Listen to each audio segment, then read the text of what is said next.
I want to talk about the Supreme Court. There's a lot of rulings we remain to see right here at the end of the session. Any day now, we're going to get these rulings back. Nationwide injunctions by these low-level district court judges is a huge one. Also, birthright citizenship. Let's start with the nationwide injunctions and the idea that these district judges can just make a rule that is implemented over the entire country.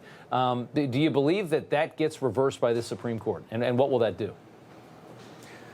So, look, I'm very hopeful that we'll see the Supreme Court rein in the abuse of nationwide injunctions. We've seen under President Trump, in the last 5 months, we've seen more nationwide injunctions issued against President Trump than the entirety of the 20th century. It is unprecedented.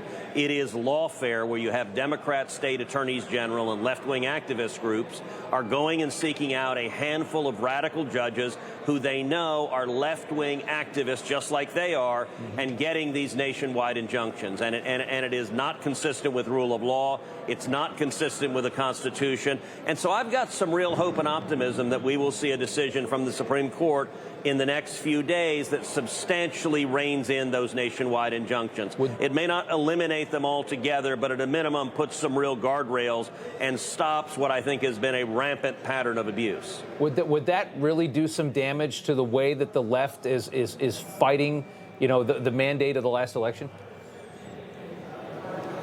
It certainly could. This is a continuation of lawfare. We saw in the last 4 years the left engaged in lawfare to attack President Trump. And if you think about it, for more than 200 years, we never had a president of the United States indicted. We never had a former president indicted. And then Democrat prosecutors indicted President Trump not once, not twice, not 3 times, but 4 separate times. Every one of those, Rob, those were ultimately not about attacking Trump. They were about attacking the voters, because the Democrats were terrified that the voters were going to do what they did in November, which is overwhelmingly reelect President Trump. And this was an all-out assault on democracy.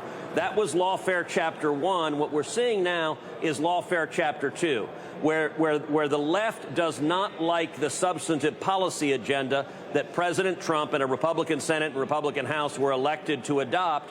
And so they're going to these individual rogue district judges to issue these lawless injunctions to try to stop the agenda. For example, the Democrats' open borders was a major issue in the last election. President Trump is following through at his mandate. He is arresting, he is deporting criminal illegal aliens.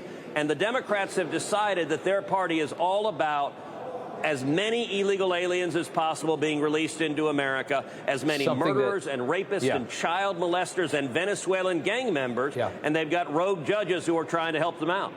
So something that nobody in this country wants, but they want. They fight it in this manner, and then they sit there and scream at you about democracy with a straight face. How comical. Senator Cruz, good to see you. Thank you, sir.